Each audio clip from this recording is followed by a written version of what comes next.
White culture, if you could even call it culture, is based in racism. It was a narrative created by colonizers, like my Portuguese ancestors, in order to justify what they were doing to other people on the continent of Africa and even here in North America.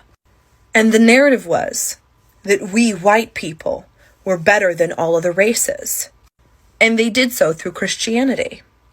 They took the Bible and different scripture verses, twisted it around in order to fit the narrative of colonialism and white supremacy, and also the patriarchy.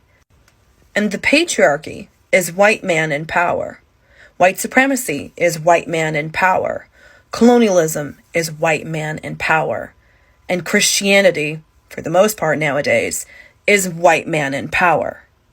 There are historical references and proof where the Catholic Church actually said to enslave an African was to save their soul.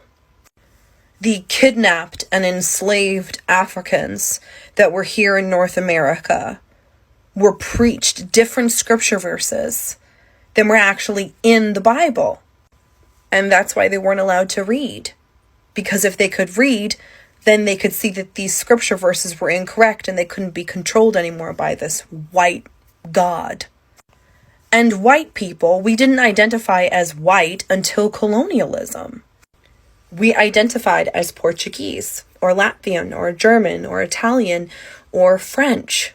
But then colonialism came around, and then all of a sudden we became white, and we were superior, because we were the chosen race by God, and the scripture verses proved it. And we had to go into other people's lands and preach the gospel, when really it was all a ruse.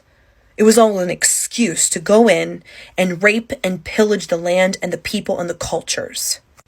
So when I say that white culture is based in racism, it's based in racism.